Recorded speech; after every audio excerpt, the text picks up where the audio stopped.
ലഡു ഉണ്ടാക്കിയെടുക്കാനായിട്ട് ഞാൻ ഇതുപോലൊരു ഗ്ലാസ്സിൽ 2 ഗ്ലാസ് കടലമാവ് എടുത്തിട്ടുണ്ട് കേട്ടോ. അപ്പോൾ നിങ്ങളുടെ കയ്യിൽ അളവ് കപ്പൊന്നും ഇല്ലെങ്കിൽ വിഷമിക്കേണ്ട. നമ്മുടെ കയ്യിലുള്ള കപ്പ് എന്താണെന്ന് വെച്ചാൽ അതുപോലെ 2 ഗ്ലാസ് എടുത്താൽ മതി കേട്ടോ.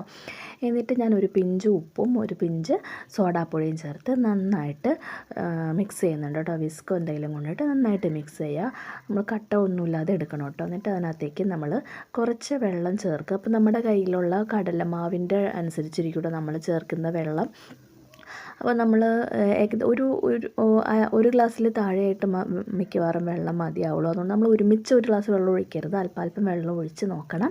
എന്നിട്ട് അത് നന്നായിട്ട് മിക്സ് ചെയ്ത് എടുക്കുക കേട്ടോ. അപ്പോൾ കട്ടിയൊന്നുമില്ലാതെ നന്നായിട്ട് മിക്സ് ചെയ്തെടുക്കണം. എനിക്കിവിടെ ഒരു 3/4 ഗ്ലാസ് വെള്ളമാണ് കേട്ടോ വേണ്ടി വന്നിട്ടുള്ളത്. എന്നിട്ട് പിന്നെ നമുക്ക് ഇതിനകത്തേക്ക് എന്ത് കളറാണോ വേണ്ടതെന്ന് വെച്ചിട്ടുണ്ടെങ്കിൽ അത് ചേർക്കാം. ഞാനിവിടെ യെല്ലോ കളറാണ് കേട്ടോ ചേർത്തിട്ടുള്ളത്. അപ്പോൾ യെല്ലോ ലഡു ഉണ്ടാക്കാനായിട്ട് യെല്ലോ കളർ ചേർത്തിട്ടുണ്ട്. എന്നിട്ട് അതൊന്ന് നമ്മൾ മിക്സ് ചെയ്തിട്ട് കുറച്ച് നേരം റെസ്റ്റ് ചെയ്യാം, ഒരു 10 മിനിറ്റ് റെസ്റ്റ് ചെയ്യാൻ വെക്കണം കേട്ടോ. എന്നിട്ട് നമ്മുടെ കയ്യിൽ ഇതുപോലെ ഹോളുള്ള എന്തെങ്കിലും ഉണ്ടെങ്കിൽ അപ്പോൾ നമ്മൾ തയ്യാറാക്കി വെച്ചിട്ടുള്ള മിക്സ് ഉണ്ടല്ലോ, അപ്പോൾ എണ്ണ ചൂടാകുമ്പോൾ അത് നമുക്ക് ഈ ഹോളിലൂടെ നമുക്ക് ഒഴിച്ചെടുക്കാം കേട്ടോ. അപ്പോൾ അങ്ങനെ നമുക്ക് ബൂന്തി തയ്യാറാക്കിയെടുക്കാം നമ്മുടെ ലഡുവിന് വേണ്ടിയിട്ടുള്ളത്. അപ്പോൾ ഇതുപോലെ ഫ്രൈ ചെയ്തെടുക്കണം. ഒരുപാട് ഫ്രൈ ആകരുത് കേട്ടോ. ഇത് ഒരു 1-2 മിനിറ്റ് ചെയ്താൽ മതിയാകും കേട്ടോ. ഒരുപാട് ഭയങ്കര ഫ്രൈ ആയിട്ട് എടുക്കരുത്. എന്നിട്ട് നമ്മളൊരു മിക്സിയിൽ ഇട്ടിട്ട് അതൊന്ന് പൾസ് ചെയ്തെടുക്കുക.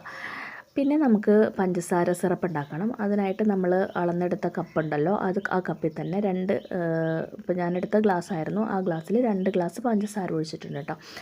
പഞ്ചസാര ചേർത്തിട്ട് ഞാൻ അതിനകത്തേക്ക് 1/2 ഗ്ലാസ് വെള്ളം ചേർത്തു. എന്നിട്ട് നന്നായിട്ട് മിക്സ് ചെയ്യണം. നന്നായിട്ട് മിക്സ് ചെയ്ത് കൊടുത്തുകൊണ്ടിരിക്കണം കേട്ടോ. എന്നിട്ട് അത് നന്നായിട്ട് തിളച്ച് വരണം. നല്ല തിള വന്ന് നല്ല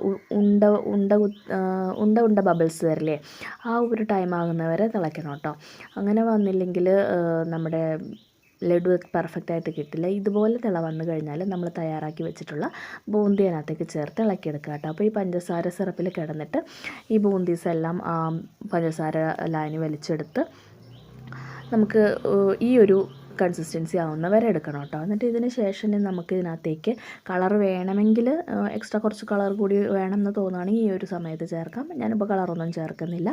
കുറച്ച് ഏലക്കാപ്പൊടി ചേർക്കുക കേട്ടോ. ഞാൻ ഏലക്കയും പഞ്ചസാരയും കൂടെ മിക്സ് ചെയ്ത് പൊടിച്ചെടുത്തതാണ്. പിന്നെ നെയ്യിൽ വറുത്ത മുന്തിരിയും കൂടെ ചേർക്കണം കേട്ടോ. എന്നിട്ട് നമ്മളിതൊന്ന് നന്നായിട്ട് മിക്സ് ചെയ്തിട്ട് ഇതൊന്ന് ആറാൻ വേണ്ടി വെക്കണം. ഈ ചൂട് പോയി കഴിഞ്ഞാൽ നമുക്കൊന്ന് പിടിക്കാൻ പറ്റുന്ന ആ ഒരു ചൂടാകുന്ന ടൈമിൽ നമുക്ക് എടുത്ത് ഇതുപോലെ ഉണ്ടകളാക്കി എടുക്കുക കേട്ടോ. അപ്പോൾ നമുക്ക് ഏത് വലിപ്പത്തിലാണോ വേണ്ടത് ലഡു, ആ ഒരു വലിപ്പത്തിലാക്കിയെടുക്കുക കേട്ടോ. എന്നിട്ട് ഇത് നമ്മളൊരു കുറഞ്ഞതൊരു 3 മണിക്കൂറെങ്കിലും വെച്ചാലാണ്ട് സെറ്റായി കിട്ടുക. അപ്പോൾ എനിക്ക് ആ 2 കപ്പ് കടലമാവ് കൊണ്ട് എനിക്കിവിടെ 15 ലഡു ഉണ്ടാക്കിയെടുക്കാൻ പറ്റിയിട്ടുണ്ട് കേട്ടോ. അപ്പോൾ ഇത് സെറ്റായതിന് ശേഷമുള്ളതാണിത്. ഞാനിത് ഫ്രിഡ്ജിൽ വെച്ചിരിക്കുകയായിരുന്നു. അപ്പോൾ പിറ്റേ ദിവസമുള്ളതാണ് കേട്ടോ ഇത്. അപ്പോൾ എളുപ്പത്തിൽ നമുക്ക് വീട്ടിൽ തന്നെ നമുക്ക് നമ്മുടെ കുഞ്ഞുങ്ങൾക്കൊക്കെ ഉണ്ടാക്കി കൊടുക്കാൻ പറ്റുന്ന ലഡുവാണ്. അപ്പോൾ നിങ്ങളൊന്ന് ട്രൈ ചെയ്ത് നോക്കണേ.